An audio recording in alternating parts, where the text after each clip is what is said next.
I've always wondered kung yung mga libro ba dito sa may Starfield pwedeng basahin. So nakaharap tayo guys ng libro kasi marketer talaga tayo. So I'm a marketer. Ito guys yung itsura ng sinihan nila dito sa Korea. Oh my god, look at that. Nakita ko guys na nag-spray yung locals. Actually mababait sila. Lagi sila nakangiti, hindi sila nagsusungit. Kinwentuhan niya ako ng kinwentuhan. So this is so far guys yung pinaka... Hi guys, welcome again. Dito tayo ngayon sa Starfield COEX Mall.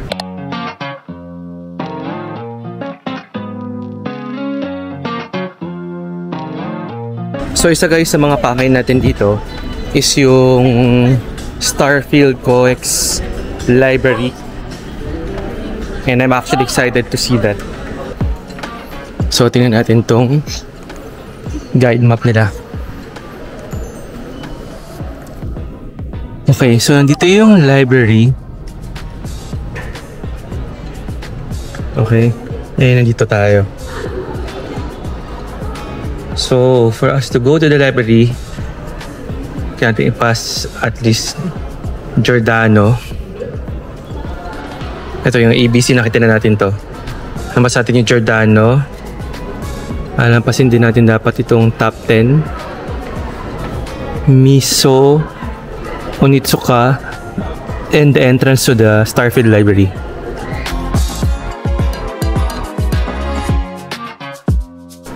Sobrang init guys sa labas. So, buti na lang medyo malamig ito sa loob ng mall.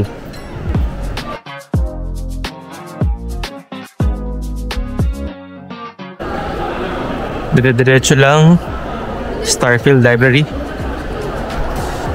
Ito guys, Zara. So check lang natin kung ano ba yung mga mas okay dito. So hindi na tayo guys nag-video dun sa loob ng Zara kasi mabilis lang naman tayo. So chinek lang natin kung mas mura ba. So parang parehas lang guys. Kasi yung mga damit na panglalaki sa around 2,400 2,600 pesos. So yeah, parang parehas lang sa Pilipinas. Mas mura lang sa atin siguro ng mga few hundreds. Pero net parang parehas lang. So nandito na tayo guys ngayon sa Starfield Library. Look at this. Ito yung entrance.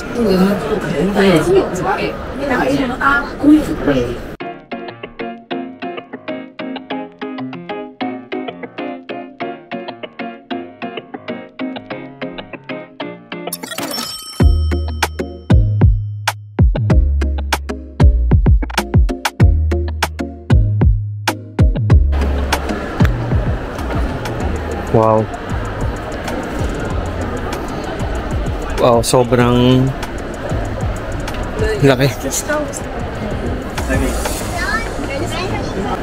Okay guys, so actually tinay muna natin mag-picture, maglibot-libot muna tayo before tong vlog ito. And I've always wondered kung yung mga libro ba dito sa may Starfield pwedeng basahin. So tara mag-try tayo. Or baka design lang sila, 'di ba? So, check natin. Akit na tayo dito sa may second floor. And here you go. Okay. So, meron sila actually guys mga category. Like, self-improvement and... Diba? Ito also self-improvement. Check natin. Ah, okay. So, pwede siyang basahin. Okay guys, syempre babalik na natin. Nakakatuwa. So, meron din sila actually guys, book search. Look at this. So, meron silang kiosk for book search. So, meron ka talagang hinahanap na libro. Naka-Korean nga lang siya. Pero feeling ko baka pwede naman baguhin yung yung language. And discount coupon. Self-improvement. Serendipity.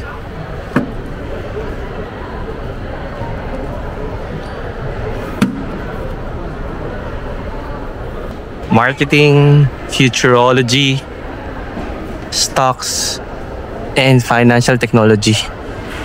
Check na dito sa marketing. Ano meron dito sa marketing? Okay. I am a marketer.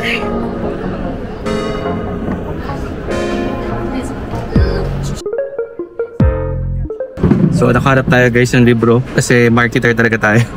So I'm a marketer. Yun nga lang guys, it's in Korean.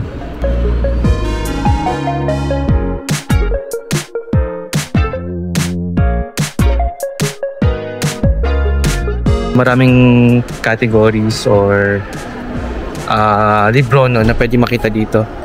Lalong-lalo na kapag gusto talaga magbasa guys. So baba na tayo.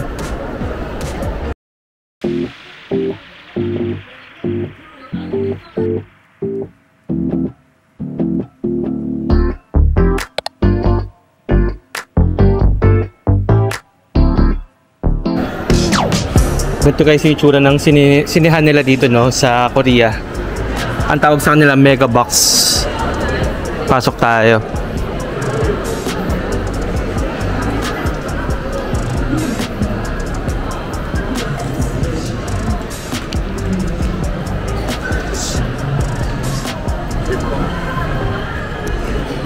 Pop Mart and Shake Shack.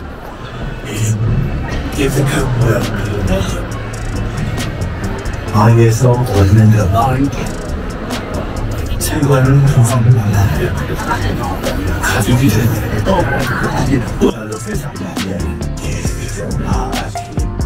그러한 꿈에서 함께 이루어질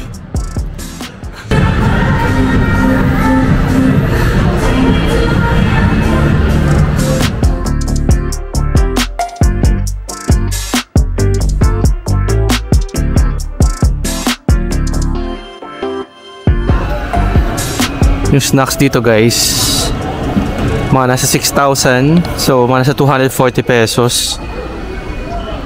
Pero ang cute ng pagkakagawa nung ano sa kanila, nung mga bili ng mga popcorn, ng mga soda, mga pagkain. Sobrang aesthetic, napaka futuristic ng design niya, modern. Tapos meron silang self ticket.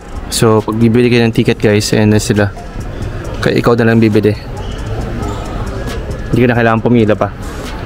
Then kabilaan sila. Ito meron din dito. Miffy. Tapos How to Train Your Dragon. Kulit lang guys yung tawag sa kanila. Self soda.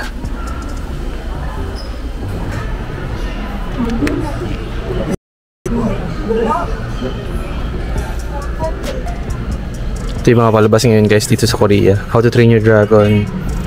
Of course, Korean. Lilo and Stitch.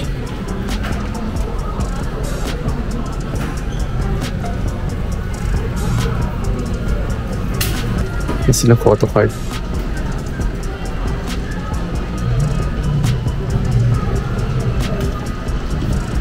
Sobrang ngayon lang ako nakakita guys ng gandong cinema. Wala lang. Sobrang modern lang. And imagine that. Na meron pa palang igaganda ang isang cinema. Ito ko lang yung nakita sa Korea.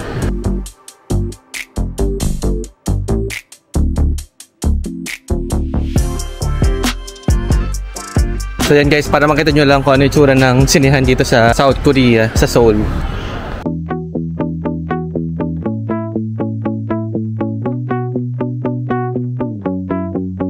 $5,000, so nasa 200 pesos. Chickens nila 3,400.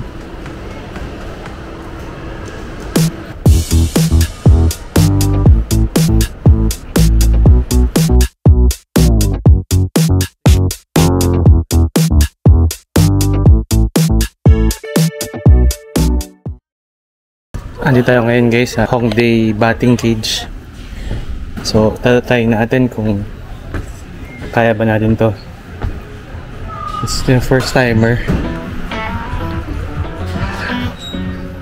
Okay. Alright.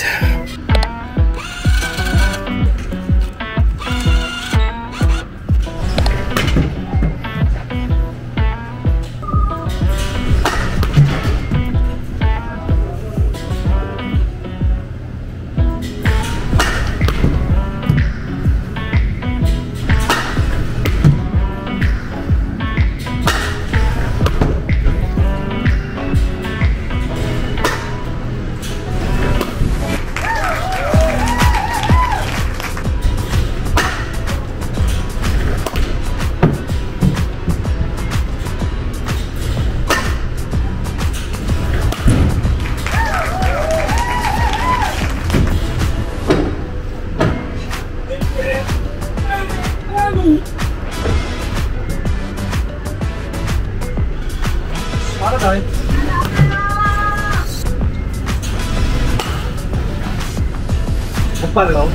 빨리 잡아야지. 지금 공간까지 오고 있어. 아빠 공 어디로 맞아야 되는지 알려줘. 분명히 아직까지 맞춰야지.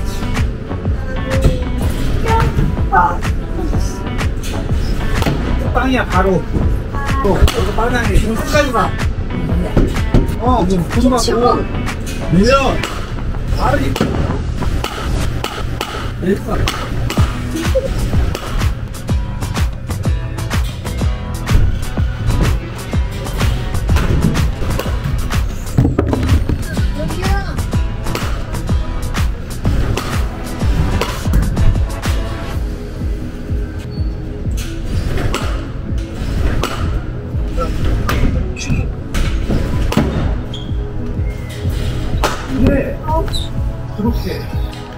Okay guys, grabe. Nakatatlong round ako. So hindi ko alam po ilan yung tinamaan, pero marami naman akong tinamaan. Okay. Sarap pala ito pang papawis. So ang nilalaro ko is 120 km in terms of speed, which is mid-range. Okay. So tara na, at least na-try na natin. Look at this, ito yung laruan nila. Ayan. Okay guys, ayan. Natapos na tayo dito sa may batting cage. Dito sa may Hongdae. Sa totoo lang mukha lang siyang madali. Pero guys, pag nandun na kayo. Pero ako, first time ko kasi. Yung paglalaro niya guys, 2,000 siya per game. So 20 balls or 20 shots. So sa 20 shots na yon, sunod-sunod yun. As in like, segundo lang yung pagitan. And then meron siyang tatlong category or apat. So isa 100, 120, 130. Hindi ko alam kung ano yung pang-apat. Sobrang okay lang yung experience. For a first timer, may mga tinamaan naman ako. Siyempre marami din ako miss. Pero okay lang guys.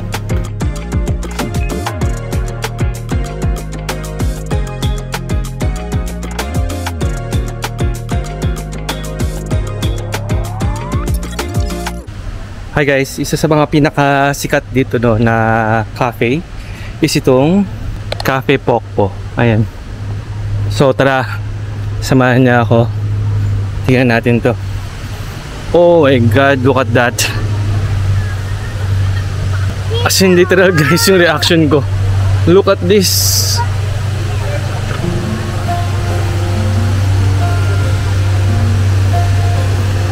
Oh my god.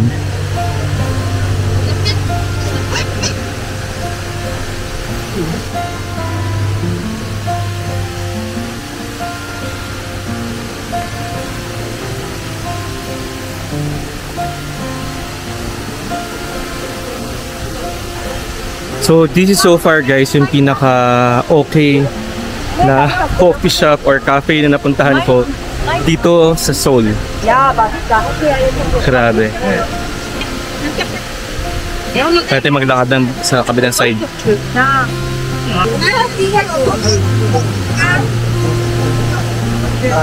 Yung mga paniwala na may ganitong coffee shop. Sipping coffee with this view. What else can you ask for? Ito yung mga coffee guys na ino-offer dito sa may Cafe Pokpo. Americano, espresso. Pwede sila mga non-coffee. 원하시는 메뉴를 선택해주세요. 선택하신 메뉴 결제 방법은 선택제가 완료되었습니다. So number natin guys is 554. Pang-order tayo ng ice Americano. So the price is 4,000 won. So 160 pesos. Yeah.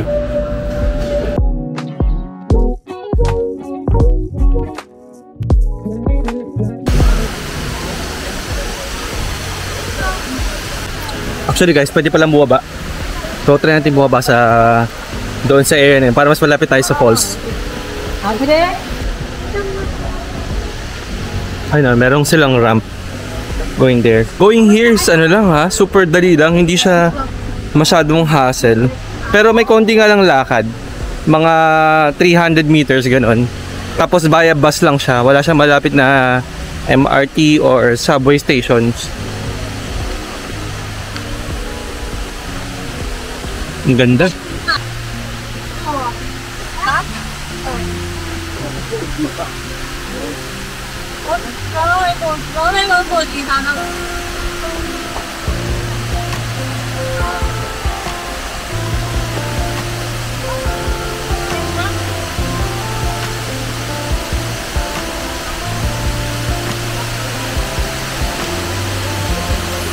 So far guys, di pa tayo binibigo ng Seoul.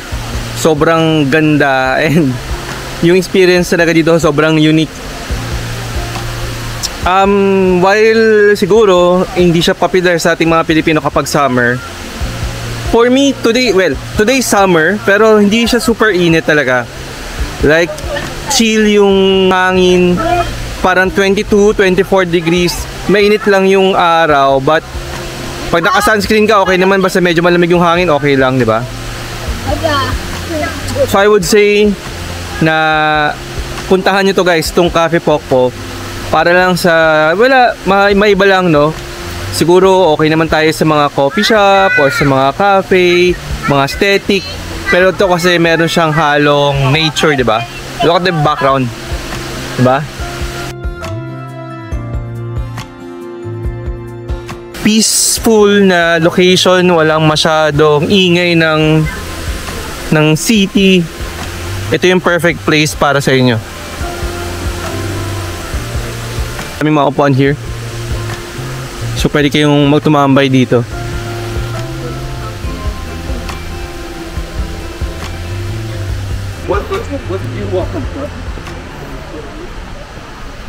Tahan natin lang guys yung kabilang side. Mukhang interesting din siya.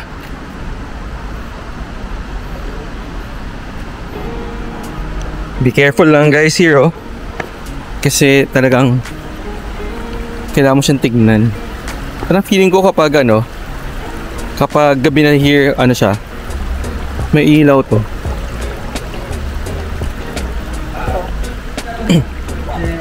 Okay.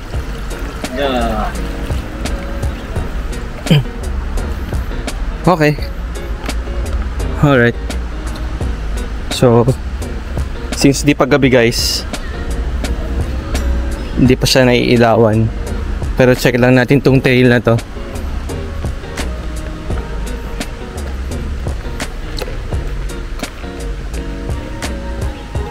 Yung amoy dito guys, amoy fresh siya na pine tree or basta amoy gubat. Sobrang nakaka-relax lang. So meron lang sila guys itong nakalagay na possible na kumagat sa inyo. Nakita ko guys na nag-spray yung mga locals. Check natin.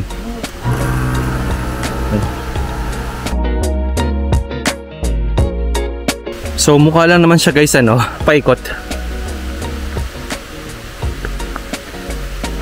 So para sa inyong kaalaman, ang oras ngayon ay 7:15 ng gabi. Pero super liwanag pa. Okay, and may mga, actually parang pinupuntahan pala ito ng mga family. So siguro dahil weekend ngayon, parang gusto na lang mag-relax. Agos ng tubig, yung amoy, yung hangin, scenery of course. Look at this, oh. Meron palang ganito sa Seoul. Hindi ko alam guys kung ano pa yun nandun sa taas. Pero mukha siyang malayo pa.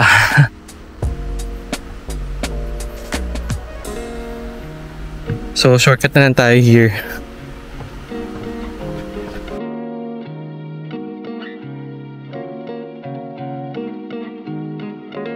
Ayan dito ang mga sunflower.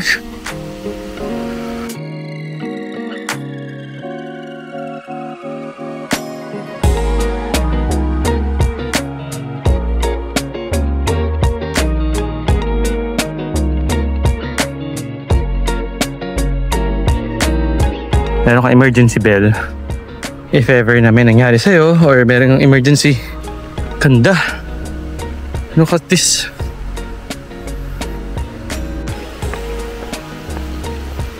Ito guys yung map. Yung nga lang, naka-Korean kasi siya.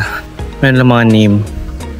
Ansan Beacon Mound, Bong, Wonsa Temple, Sdaimum Museum of Natural History, Hongyejeon Stream Artificial Waterfall.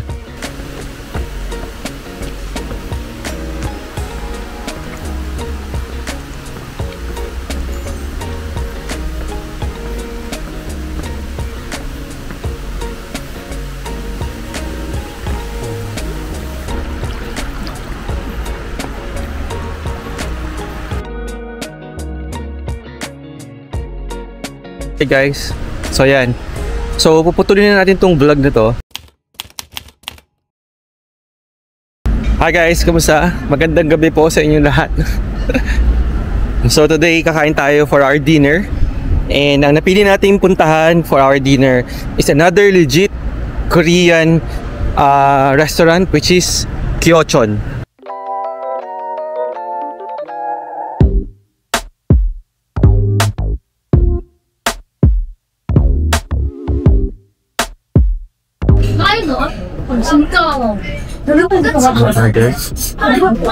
Check natin yung half and half. Alam ko, meron sila yung maliliit lang eh. Ito, yan ito. Meron sila yung mga maliliit lang. Ito, Kyochon series. Pan series. Red series. Tayo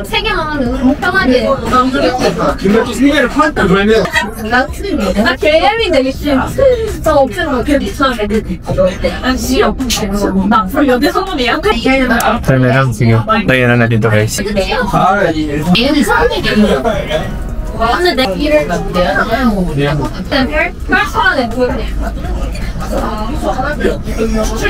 저번에 처음 볼 때도 Manya. 얘가 나한테 티가 나니까 얘가 Okay guys, dumating na yun natin. Appetizer. Popcorn. 이렇게 들었거든? 누군데?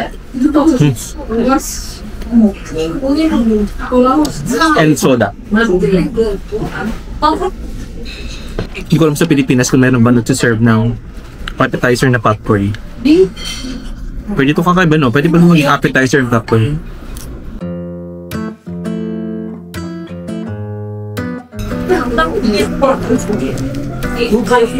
So yung gloves nila naka-packaging. May naka-sagay pa sa loob. Ano sabi ka ni siya?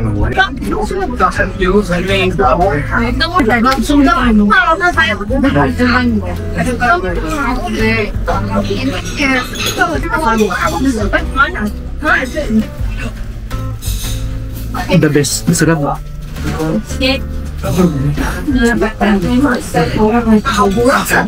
Yung manok guys, kapag bagong luto, talagang sarap niya no? Tapos yung sauce nito, lasang-lasa mo yung sauce. I think this is red honey. So ito, dalawa kasi siyang flavor guys. Ito maanghang. Yung color red.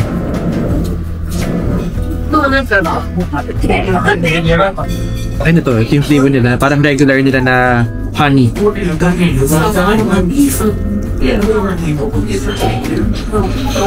Ang labot na manok. Yeah, it's perfect. Kahit sa Manila nung meron pang Kyochon, lagi kong binabalik-balikan na. Hindi ko naubos guys yung food natin. So papatake ko na lang. So naubos ko naman actually almost 3/4 of the food. Pagkabigay sa akin ng popcorn, kinain ko na siya ng nakakamay. Pero sila binigay na ganito. So nakikita ko yung ibang mga locals kung paano sila kumain ng popcorn. Meron palang ganito. So anyway, so siguro sa next time nila nakakain ako. Alam ko na kung para saan to gamitin. So pwede pa natin ito kain.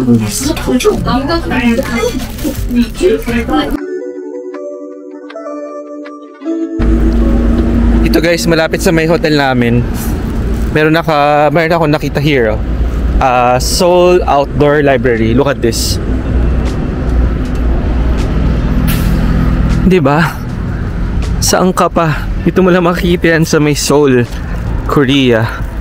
Look at this guys, oh. Seoul Outdoor Library.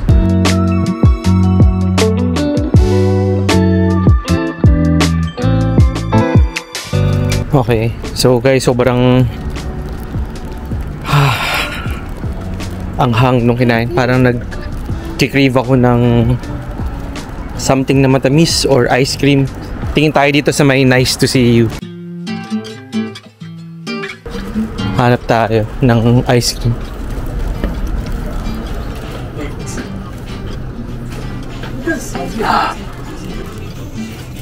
Ito, nakita ko may ibang klaseng ice cream din guys. Yan, yun yung price point niya. KitKat. Ito, drumstick. Sobrang laki naman ito.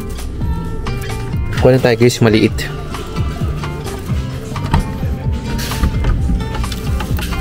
Ito.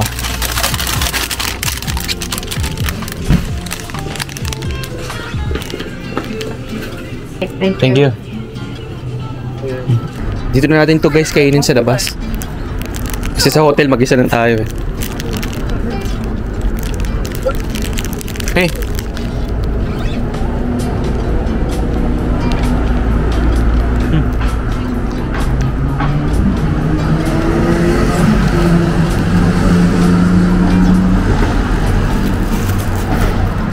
Kwentuhan ko lang kayo guys. Pauwi na ako ng hotel, Korean hotel.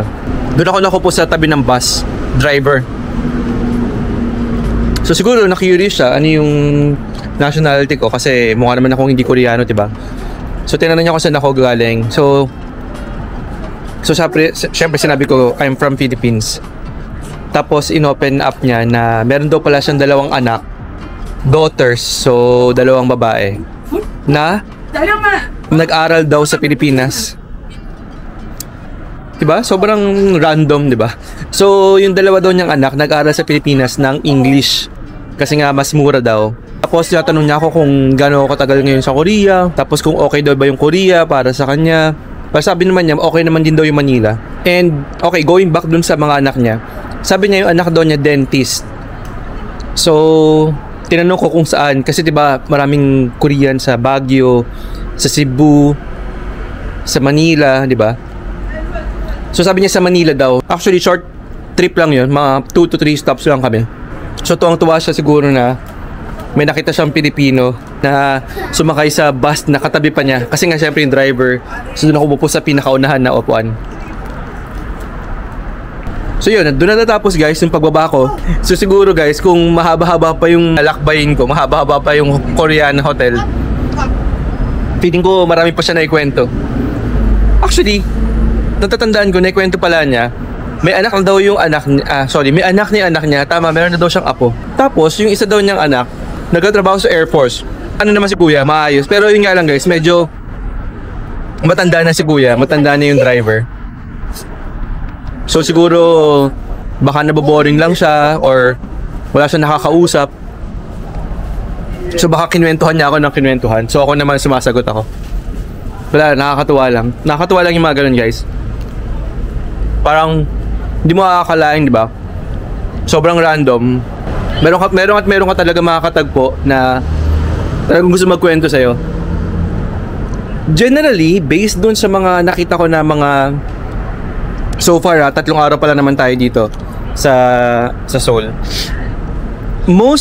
Actually 99% parang wala akong nakitang masungit na matatanda. Dito, lagi silang actually mababait sila. So, kanina din, nasa Gwangjang Market ako. Meron nag-offer ng upuan.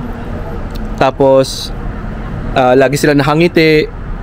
Maayos naman silang kausap, hindi sila nagsusungit. Diba? Pero unlike sa ibang country, hindi ko nasasabihin, syempre hindi sa Pilipinas, basta other than the Philippines, pag matanda, mas masungit, diba? So, dito so far, panalo. Wala nagsusungit na matanda.